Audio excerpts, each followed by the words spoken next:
Everybody is looking at Conor McGregor versus Max Holloway 2 like the answer is obvious. Max Holloway is more active. Max Holloway has the cardio. He has the volume. He has the chin, mostly. And if you are just looking at recent form, yeah, Max should be the favorite. For the past 5 years, Max has been doing his thing. While Conor, well, Conor has been doing his thing too. I get it. Max should win on paper. But I'm going against the betting line on this one. I'm picking Conor McGregor to win. Now listen, I'm not saying Max is not the rightful favorite. He is. I'm not saying this is an easy fight for Conor. It is not. But if there was ever one fight for Conor to win after 5 years away at 170 pounds, at this age, with almost everybody doubting him, it is this one. Because Conor McGregor has always been most dangerous when people stop believing. And this matchup gives him something very specific, a rhythm he understands, a target he has already read once before, and a fight where Max's biggest strengths can also create the exact openings Conor needs.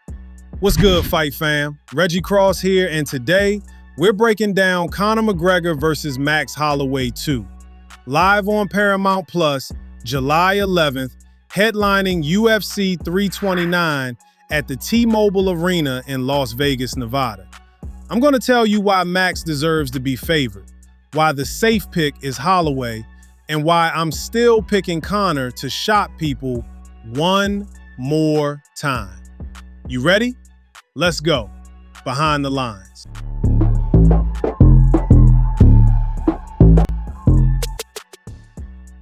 Now first, let's get something out of the way. The first fight does not tell us who wins this fight.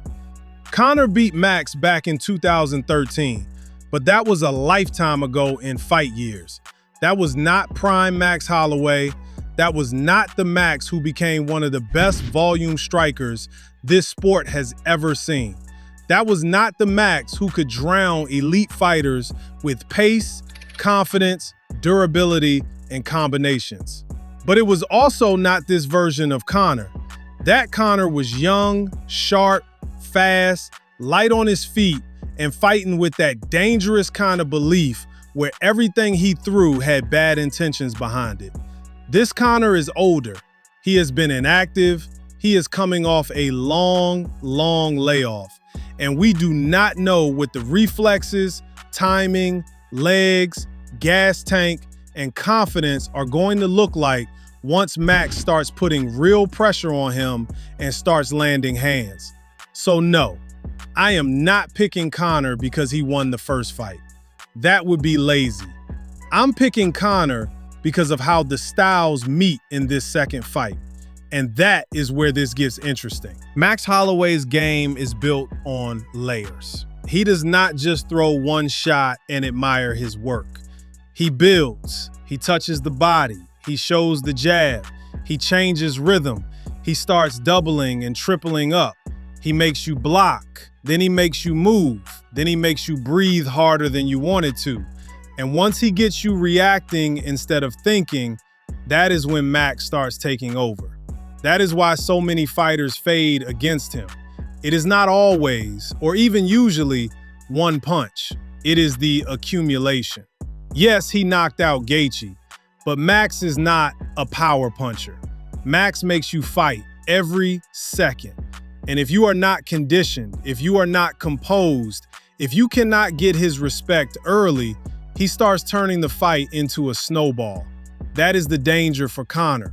Conor cannot let this become a Max Holloway pace fight.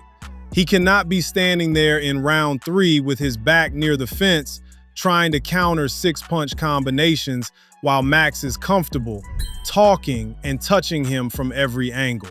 That is how Conor loses, and this is the blueprint for that loss.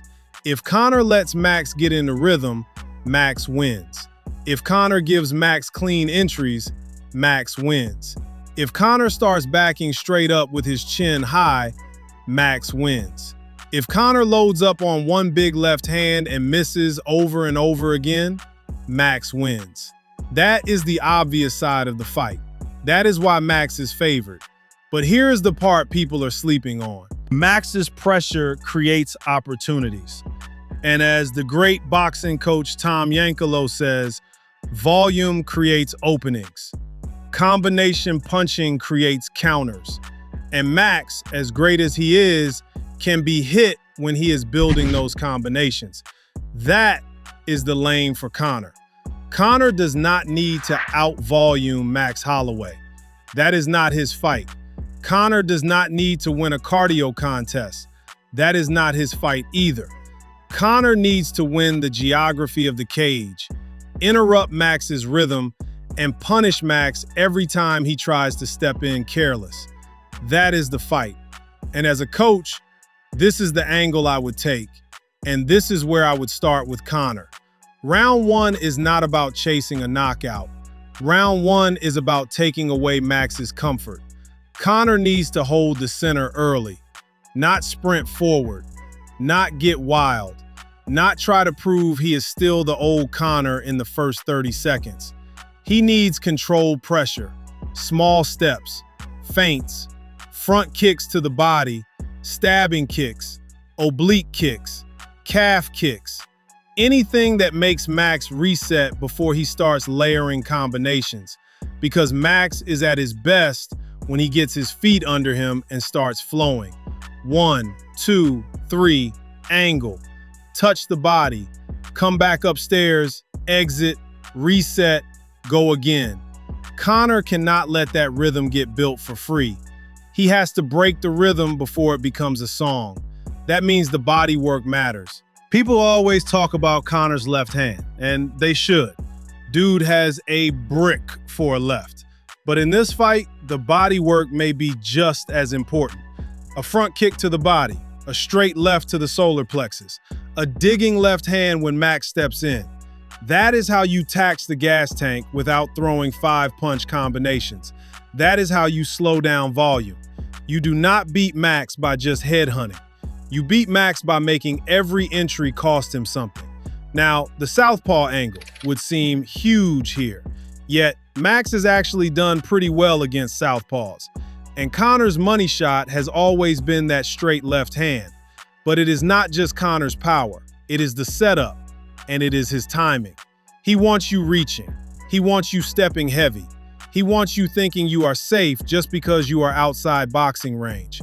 Then he takes that half step back, shifts the line, and the left hand is already coming down the pipe. Against Max, that shot is there if Conor can make Max lead, not chase him, make him lead. There is a big difference. If Conor chases Max, Max can angle off, touch him, and make him miss.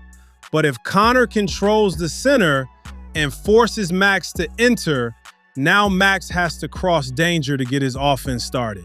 That is where Conor can catch him. The key punch for Conor is not just the big left hand. It is the intercepting left hand. The shot Max runs into while trying to build. That is the shot that changes the fight.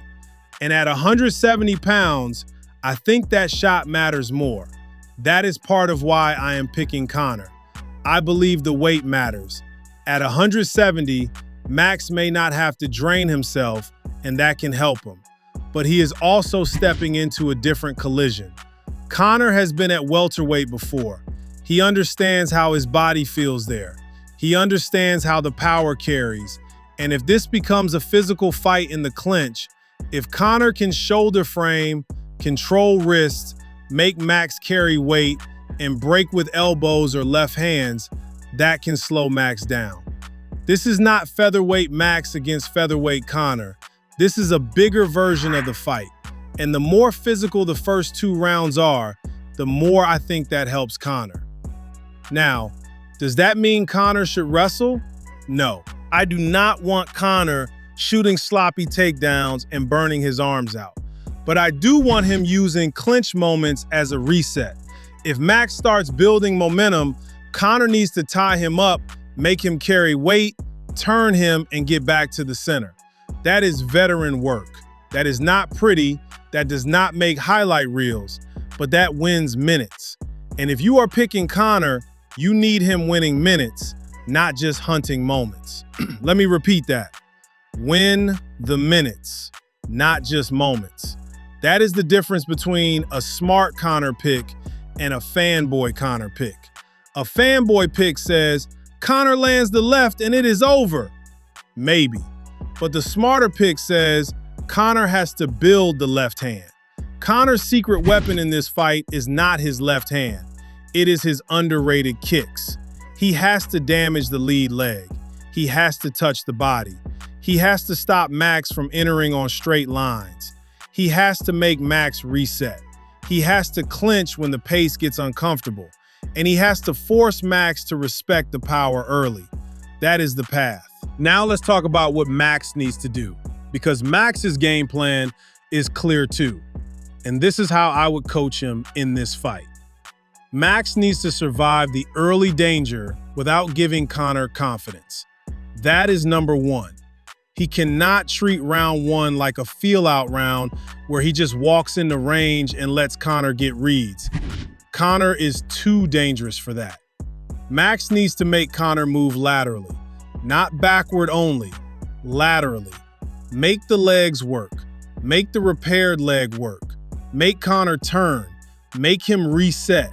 Make him miss and then answer.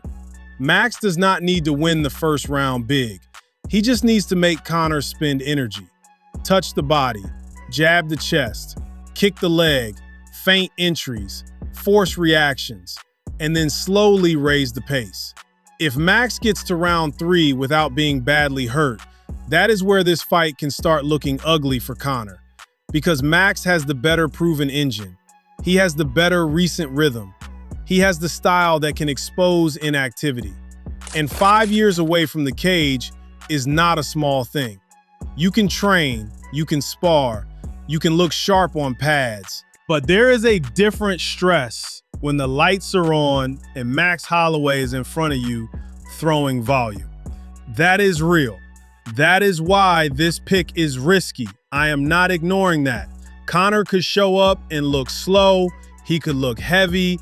He could look sharp for 7 minutes and then fade. He could find out that the timing is not the same. And if that happens, Max is exactly the wrong guy to be trapped in there with, because Max will not let you rest. He will not let you pose. He will not let you steal long breaks. He will make you fight. That is why Max is the favorite. But I keep coming back to this one thing. Max is hittable during exchanges. He has an all-time chin, but he is still hittable. And Conor is not just some random power puncher. Conor is a timing puncher.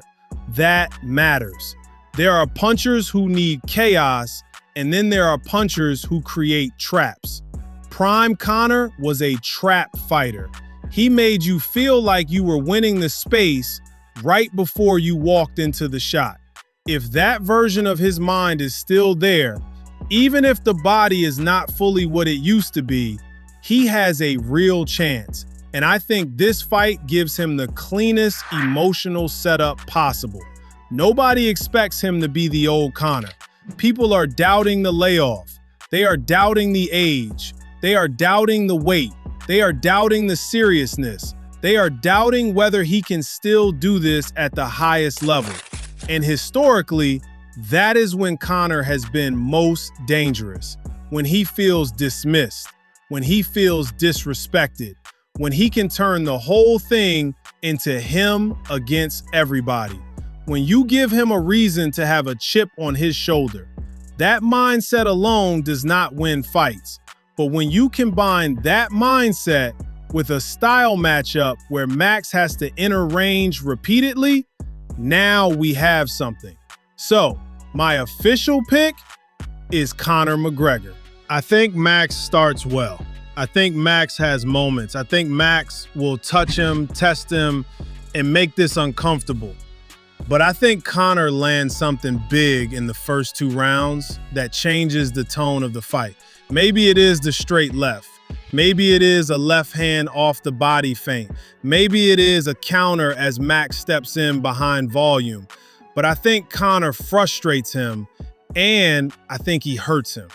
And once he hurts him, I think he forces Max into a different fight than the one Max wants. I am taking Conor by second round TKO, and I know that is not the safe pick. The safe pick is Max by pressure, Mac by volume. The safe pick is Max taking over late, or decision. But I do not think this is a safe fight.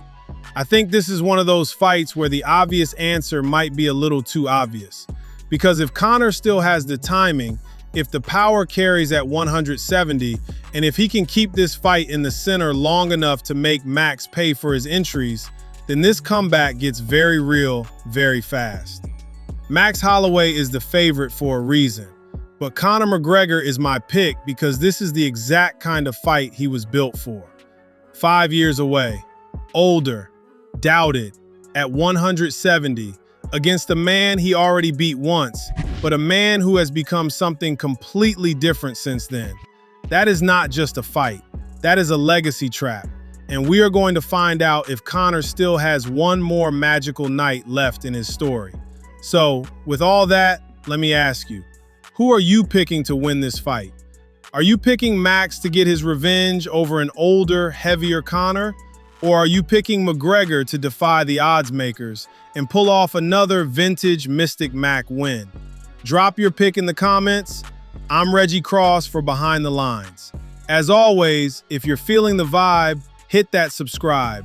And remember, height fades, legacy don't. Peace. 745